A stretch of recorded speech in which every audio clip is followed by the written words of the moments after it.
अजीजुर रहमान साहब सल्फी,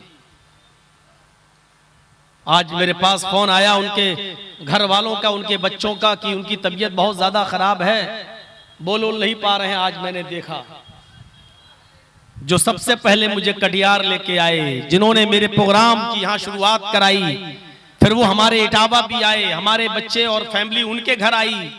और जब ये रूह निकलती है तो जिस शख्स की रूह निकलती है वो उस रूह को निकलते हुए अपनी आंखों से देखता है। फजीलत शेख मुश्ताक करीमी हफिज़हुल्लाह, नाज़िम इजलास हफिज़हुल्लाह,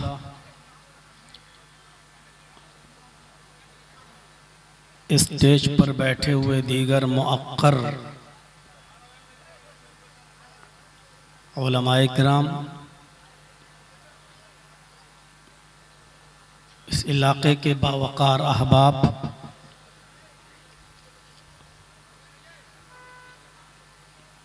मुअज़्ज़ज़ सामईन हज़रात,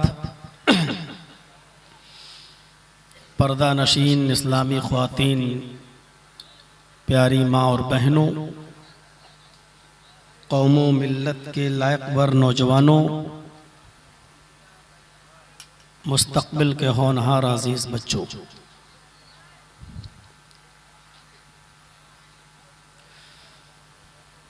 रात के तकरीबन 2 बजे तक आपने बहुत ही दिल जमाई के साथ और इंतहाई सब्र के साथ प्रोग्राम को सुना। उलमा की फहरिस्त तवील थी, सभी को आपने समाअत फरमाया।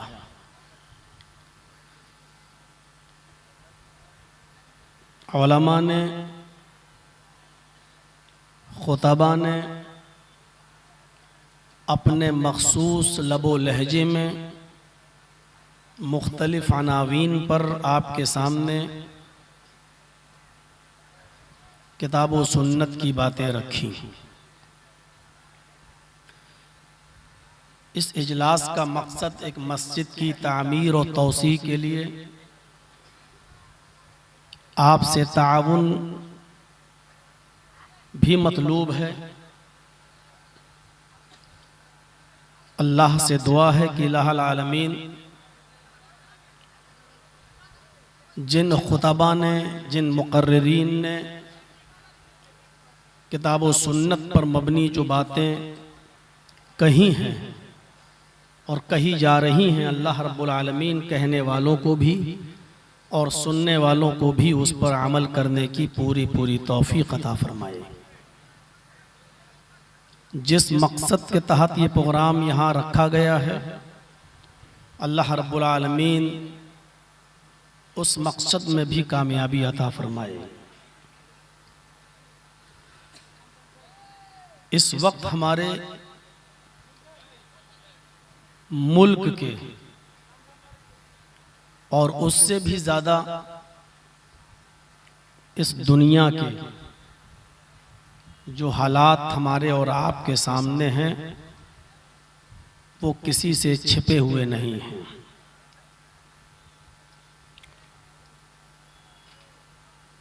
कल जो मेरा प्रोग्राम था, मैंने उसी के ताल्लुक़ से बहुत सी बातें रखी थी कि अमन कैसे कायम हो, शांति कैसे बहाल हो।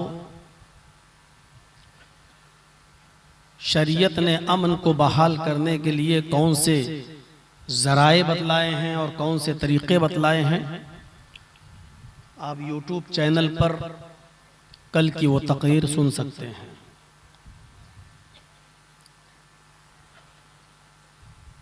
आज मुझे आपको एक हसास मौजू से जोड़ना है।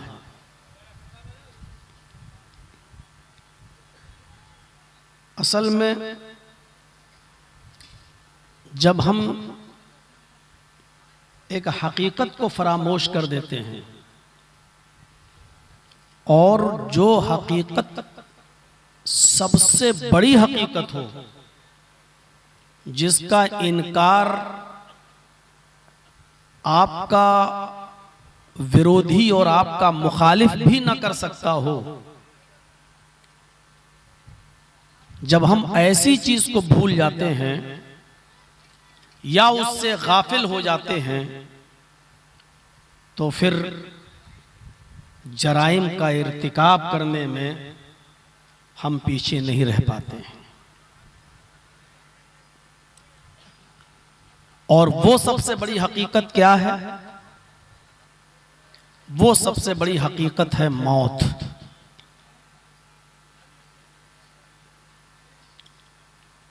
आपका सबसे बड़ा दुश्मन भी उसका इनकार नहीं करेगा। कोई मजहब का मानने वाला उसका इनकार नहीं करेगा। कोई डॉक्टर भी उसका इनकार नहीं करेगा।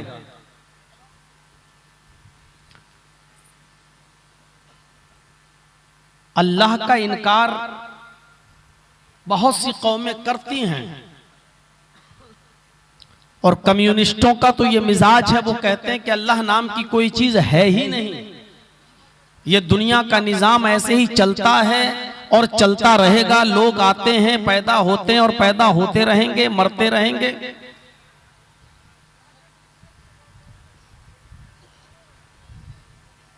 अधर्मियों ने और लादीनियों ने अल्लाह के इनकार की तो कोशिश की है, लेकिन मौत का इनकार वो भी नहीं कर सकते। इसलिए जो सबसे बड़ी हकीकत है हम उसी को भूल जाते हैं। ये जानते हैं कि मरना है, ये जानते हैं कि जिंदगी की जिस गाड़ी पर, जिस ट्रेन पर हम सवार हैं, उसका आखिरी स्टॉप, उसकी आखिरी स्टेशन कब्रिस्तान है, लेकिन इसके बावजूद हम उसको भूल जाते हैं। और शायद मैं ये कहूं कि भूल नहीं जाते हैं, उससे हम गाफिल हो जाते हैं। ये एहसास नहीं रहता है कि हमें भी एक दिन मरना है। और मौत कब हमें अपने आगोश में ले ले, कब अपने चंगुल में ले ले, कब अपने लपेटे में ले ले, ये किसी को पता नहीं। नबी अकरम ने यही तो कहा था कि अक्सिरू जिक्र हाज़िमिल लज़्ज़ात, लज्जतों को तोड़ने वाली, एंजॉयमेंट को तोड़ने वाली, लज्जतों को तोड़ने और खत्म करने वाली मौत को तुम कसरत से याद किया करो, कसरत से याद किया करो। और वो कौन सी चीज थी और कौन सा एहसास था कि इमामत के लिए मुसल्ले पर खड़े हो गए अल्लाह के नबी, और हजरत बिलाल ने इकामत भी कह दी, लोगों ने सफ बंदी भी कर ली, लेकिन अचानक मुसल्ले से आप हटते हैं, अपने हुजरे में जाते हैं, कोई चीज निकालते हैं, अपने हुजरे से बाहर निकलकर गरीब और मिस्कीनों को ढूंढते हैं और सोने की वो डली, गोल्ड की का वो पीस, वो टुकड़ा गरीबों और मिस्कीनों में तकसीम करके फिर आते हैं और फिर मुसल्ले इमामत पे खड़े होते हैं और फिर अल्लाह अकबर कहकर नमाज शुरू करते हैं और नमाज पढ़ाते हैं। सहाबा किराम ने सवाल किया, अल्लाह के नबी, इकामत हो चुकी थी, नमाज के लिए आप खड़े हो चुके थे, अचानक मुसल्ले से चले गए, हुजरे में गए, निकले, कहीं और गए, कहां गए? बताया कि मैं ख्याल आया नमाज पढ़ाने से पहले ही ख्याल आया कि सोने का एक टुकड़ा, सोने की एक डली मेरे घर में मेरे तकिए के नीचे रह गई है। मैंने सोचा कि इसको गरीबों और मिस्कीनों में खर्च करूं। कहा अल्लाह के नबी ये काम तो आप नमाज के बाद भी कर सकते थे। कहा कि मुझे डर लगा, मुझे एहसास हुआ इस बात का कहीं ऐसा ना हो कि उस सोने की डली को खर्च करने से पहले, गरीबों और मिस्कीनों में देने से पहले कहीं मेरा इंतकाल ना हो जाए, कहीं मौत मुझे अपने चंगुल में ना ले ले, अपनी आगोश में ना ले ले, तो कल कयामत के दिन मैं अपने रब के सामने इस हाल में नहीं जाना चाहता था कि मेरा रब पूछे और मैं मुझे ये कहना पड़े कि हाँ सोने का एक टुकड़ा मैं अपने घर में छोड़ के आया। मैं नहीं चाहता था कि मैं कयामत के दिन अल्लाह के सामने खड़े होकर मुझे ये जवाब देना पड़े। ये कौन सा एहसास था? और ये एहसास हमें किस चीज से जोड़ रहा है? क्या जलसे में बैठते वक्त यह एहसास है हमें कि हम अपने घर प्रोग्राम को खत्म करने के बाद चैन और सुकून के साथ पहुंच सकते हैं? क्या इस बात की गारंटी है? हमारी जमात के बहुत बड़े आलिम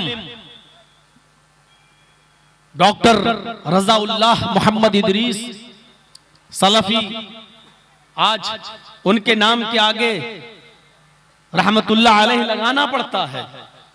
जब बॉम्बे के दीन रहमत कॉन्फ्रेंस में खिताब कर रहे थे और उनको मौजू मिला था क़ज़ा और क़द्र, और क़ज़ा और क़द्र के ऊपर जब उनकी तकरीर खत्म हुई, स्टेज पर बैठे, सीने में दर्द हुआ, उनको फौरन लेकर वहां से बॉम्बे के हॉस्पिटल तक पहुंचाया गया, लेकिन हॉस्पिटल जाने से पहले ही उनका इंतकाल हो जाता है और उनकी बॉडी को बाय प्लेन बॉम्बे से बनारस लाया जाता है। क्या पता था कि क़ज़ा और क़द्र के मौजू पर बोलने वाली ये हस्ती, इल्मी ये शख्सियत, इसकी क़ज़ा और क़द्र का वक्त आ चुका है? क्या मालूम था कि तकरीर खत्म करने के बाद हॉस्पिटल तक नहीं पहुंच पाएंगे? और हम आए तो थे सही और सलामत बनारस से और मुबारकपुर से होते हुए बॉम्बे की सरजमीन पर, और यहां से हम सही और सलामत अपने घर पे वापस भी जा पाएंगे। क्या इस शख्सियत को इस बात का इल्म था? मेरे प्यारे साथियों, ये हमारे और आपके साथ भी हो सकता है। और यही एहसास दिलाया था अल्लाह के नबी सल्लल्लाहु अलैहि वसल्लम ने। नमाज नहीं पढ़ाई, पहले सोने का वो टुकड़ा गरीबों में खर्च कर दिया और कहा कि मुझे इस बात का डर था कि कहीं सोने को गरीबों में तकसीम करने से पहले कहीं मेरा इंतकाल ना हो जाए और कल कयामत के दिन अल्लाह मुझसे इसके बारे में सवाल और जवाब ना कर ले। मैं कल क्या मुंह दिखाऊंगा अल्लाह रब्बुल आलमीन को? यह एहसास हमें कहां लेके जा रहा है? और रूह जब निकलती है तो सबसे पहले पैरों के तलवे के नीचे से शुरू होती है। मेरे वालिद मोहतरम की तबीयत खराब चल रही थी और अभी भी थोड़ी खराब ही है, लेकिन हॉस्पिटल से भी बाहर हैं, छुट्टी मिल गई। मैंने जब उनको मेडिकल कॉलेज के अंदर लखनऊ में जब उनका इलाज करा रहा था तो रोजाना मैंने देखा मेडिकल कॉलेज के अंदर लोग मर रहे थे। कोई आज मरा, कोई 1 घंटे के अंदर मरा, कोई आया और 3 घंटे के अंदर। मेरे वालिद जिस बेड पर थे उसके दाएं मौत, उसके बाएं मौत, और मौत का मंजर जो मैंने अपनी आंखों से देखा है, सबसे पहले ये पैर का हिस्सा बेजान होता है। रूह जब निकलती है तो सबसे पहले पैरों के तलवे से यहां से निकलना शुरू होती है और पिंडली तक आती है। वल्तफ़्फ़ति साक़ु बिस्साक़, जब पिंडलियां पिंडलियों से मिल जाती हैं। पढ़िए कुरान। फिर वहां से रूह निकलती है तो एड़ी तक आती है। हम और आप सब इस रास्ते से गुजरेंगे, कोई महफूज नहीं है। ये अलग बात है कि अभी कुछ मोहलत मिली हुई है नेक अमाल करने की। पिंडली से जब रूह निकलती है तो घुटने तक आती है, और घुटने से जब रूह निकलती है तो रान तक आती है, रान से रूह निकलती है तो कमर तक आती है। ये हिस्सा बिल्कुल बेकार हो जाता है नीचे का, और कमर से जब रूह निकलती है तो धीरे धीरे चढ़ते हुए सीने तक और फिर हलक तक आती है, और उसके बाद आंख, नाक और कान के रास्ते से ये रूह बाहर निकल जाती है। और जब ये रूह निकलती है तो जिस शख्स की रूह निकलती है वो उस रूह को निकलते हुए अपनी आंखों से देखता है। मलकुल मौत जब रूह को निकालता है तो मरने वाले की आंखें फटी की फटी रह जाती हैं। वो उस रूह को निकलते हुए देखता है, अपने पास वो उन फरिश्तों को भी देख लेता है कि मेरी रूह निकलने के बाद रहमत का फरिश्ता मेरी रूह को ले जाएगा या अजाब का फरिश्ता मेरी रूह को ले जाएगा। वो ये सब अपने नजरों से और अपनी आंखों से देख लेता है। आंखें जब फटती हैं, रूह निकलते हुए हलक तक पहुंचती है। कुरान करीम उसी चीज का नक्शा खींचते हुए कहता है, फलौला इज़ा बलगतिल हुल्कूम, जब ये रूह निकलते निकलते पैरों के पंजों से, तलवों से निकलते निकलते, पिंडली से निकलते निकलते तुम्हारी एड़ियों तक, तुम्हारी पिंडलियों तक आती है, और पिंडलियों से निकलते निकलते घुटनों तक, और घुटनों से निकलते निकलते रान तक, रान से निकलते निकलते कमर तक, और कमर से निकलते हुए हलक तक आती है। फलौला इज़ा बलगतिल हुल्कूम, और जब ये रूह तुम्हारे नरखरे तक, तुम्हारे हलक तक पहुंच जाती है, वअन्तुम हीनइज़िन तंज़ुरून, उस वक्त तुम इस रूह को निकलते हुए अपनी आंखों से देख रहे होते हो। कुरान कह रहा है ये कोई और नहीं, उस वक्त तुम रूह को अपनी आंखों के सामने निकलते हुए देख रहे होते हो। आपकी जमात की एक बड़ी शख्सियत है, कटिहार में रहे हैं, अजीजुर रहमान साहब सल्फी। आज मेरे पास फोन आया उनके घर वालों का, उनके बच्चों का, कि उनकी तबीयत बहुत ज्यादा खराब है, बोल नहीं पा रहे हैं। आज मैंने देखा जो सबसे पहले मुझे कटिहार लेके आए, जिन्होंने मेरे प्रोग्राम की यहाँ शुरुआत कराई, फिर वो हमारे इटावा भी आए, हमारे बच्चे और फैमिली उनके घर आई, वो हमारे घर पहुंचे। लेकिन आज जब मैं उनको देखने के लिए गया तो उनकी कंडीशन ऐसी थी कि वो पहचान नहीं पा रहे थे। मुंह खुला है, सांस ले रहे हैं, कर रहे हैं।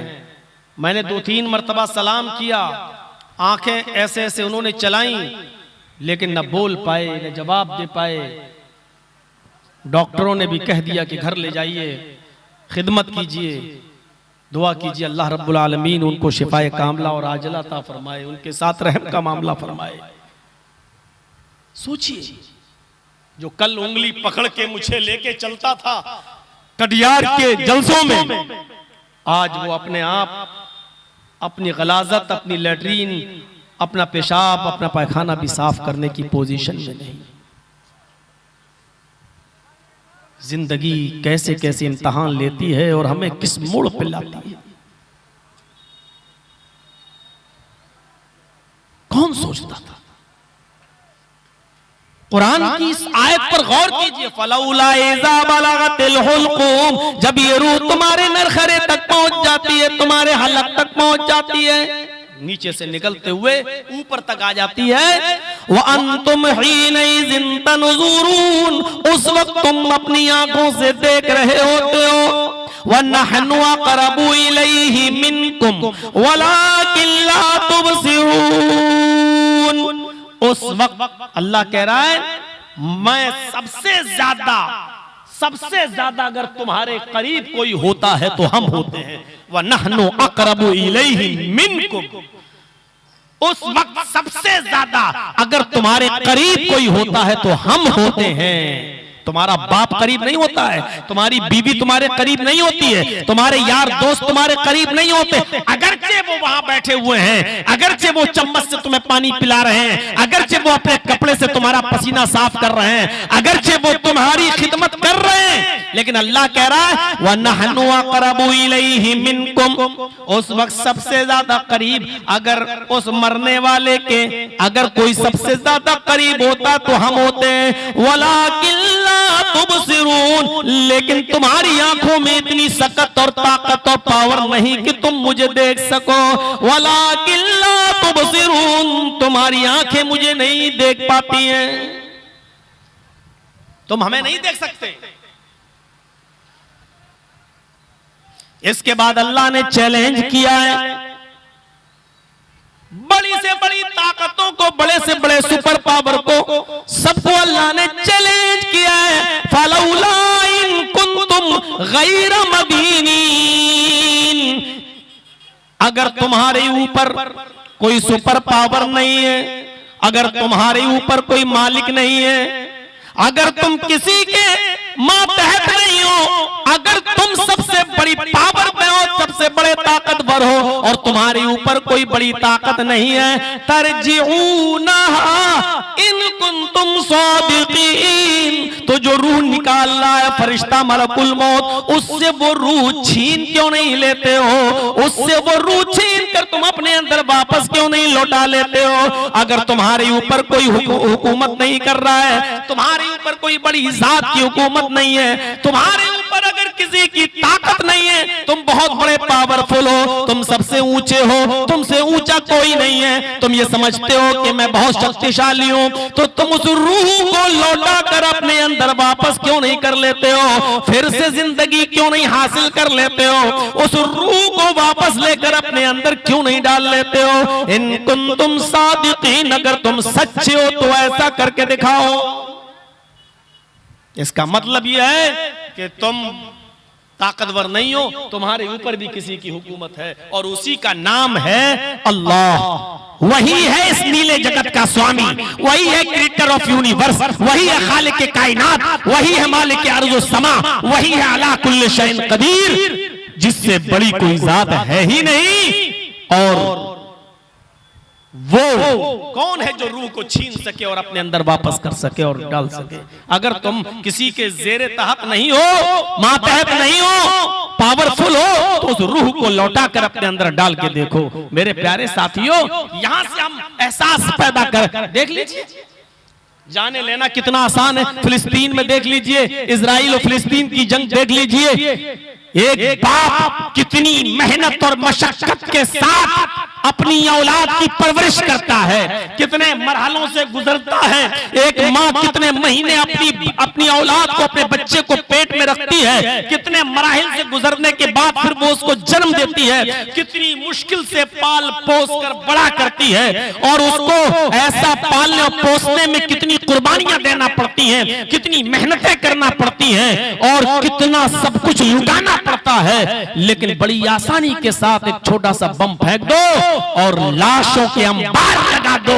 मिनटों में बरसों की मेहनतों की कमाई और परवरिश की हुई मेहनत के जिसके बलबूते पर एक बाप सपने देखता है कि बड़ा होकर मेरा बेटा मेरे बुढ़ापे में मेरी लाठी का सहारा बनेगा, मेरा सहारा बनेगा, लेकिन बड़ी आसानी के साथ उसकी जानों को ले लिया जाता है और बर्बाद कर दिया जाता है उसकी जिंदगी को। मेरे प्यारे साथियों, जरा गौर करो, बर्बाद करना कितना आसान है और किसी को आबाद करना कितना मुश्किल। हम इन चीजों पर जरा नजर डालें। इन सब मरहलों से हमें और आपको भी गुजरना है। मलकुल मौत को हमारी और आपकी भी रूह निकालना है। हमारे और आपकी रूह भी नीचे से, पंजों से, पैरों से, तलपों से निकलते हुए नरखरे तक पहुंचेगी। आंखें फाड़ता है आदमी, ऊपर आंखें टंगी रह जाती हैं, वो देखता है कि मेरी रूह निकल रही है, आंख और नाक और कान के रास्ते से उसकी रूह निकलती है। ये बड़ा नाजुक वक्त होता है। ये वक्त जनाबे मोहम्मद रसूलुल्लाह सल्लल्लाहु अलैहि वसल्लम के सामने भी आया था।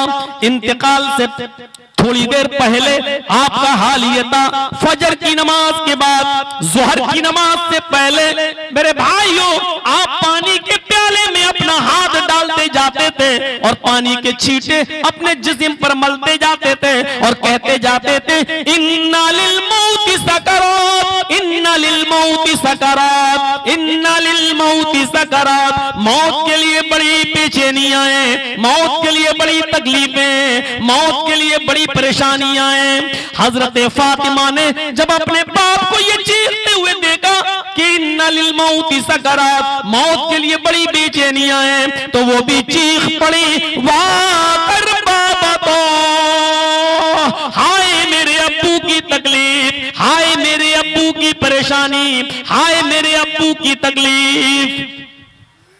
नबी अकरम सल्लल्लाहु अलैहि वसल्लम को भी इस दौर से गुजरना पड़ा। हम और आप कहां हैं? कितनी आसानी के साथ इंसान इस चीज को भूल जाता है, कितनी आसानी के साथ, कोई जैसे कुछ है ही नहीं।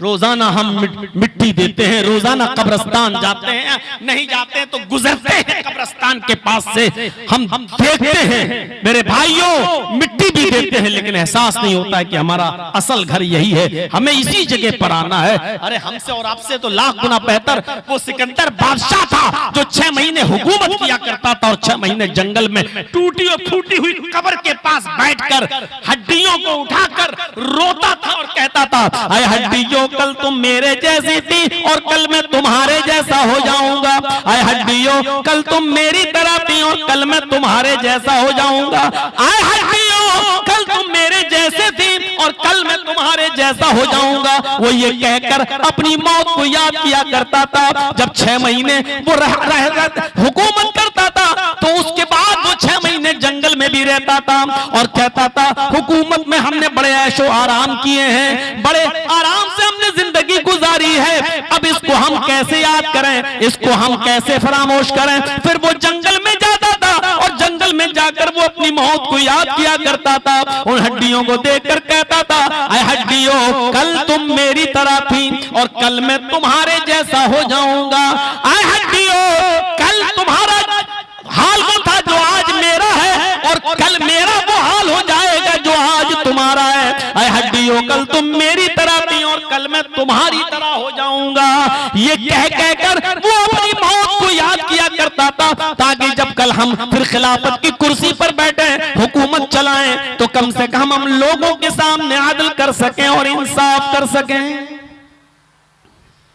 कभी हमें एहसास होता है किसी की जमीन दाबते हुए कि कल हमें भी मरना है, कभी एहसास होता है गलत फैसला करते वक्त कल हमें भी मरना है, कभी एहसास होता है तरफदारी करते वक्त फैसले में कि हम गलत फैसला कर रहे हैं, कल हमें भी अपने रब के सामने जवाब देना है। जबकि मौत का इनकार दुनिया का कोई मजहब नहीं करता है। ये अलग बात है कि मरने के बाद इंसान दोबारा जिंदा होगा या नहीं, या मरने के बाद इंसान को की हैसियत क्या होगी, इसमें तो इख्तिलाफ है। ईसाइयों का और यहूदियों का और मुसलमानों का अकीदा है कि इंसान दोबारा जिंदा होगा, लेकिन हिंदू भाई ये कहते हैं कि नहीं, मरने के बाद इंसान अपने अमल के मुताबिक दूसरा जन्म पाएगा, कभी कुत्ता, कभी बिल्ली, कभी सुअर, कभी बंदर, कभी छछूंदर, कभी चूहा, ये सब उसको उसके अमाल के मुताबिक ये आवागमन ये उसको होता रहेगा, उसके जन्म होते रहेंगे और अगर अच्छे कर्म किया है तो फिर वो इंसान बनकर पैदा होगा, मनुष्य का उसको जन्म दिया जाएगा। वो एक अलग मसला है मेरे भाइयों, लेकिन मानते वो भी हैं कि मरने के बाद इंसान को दुनिया में जैसा किया है उसको उसका फल मिलना है। दुनिया में कोई ऐसा मजहब नहीं है जो इसका इनकार करता हो, किसी न किसी शक्ल में, किसी न किसी शक्ल में मानता है कि मरने के बाद हमारा हिसाबो किताब होगा, किसी न किसी शक्ल में वो उसको तस्लीम करता है। हम क्यों भूले हुए हैं? हम कैसे फरामोश कर जाते हैं?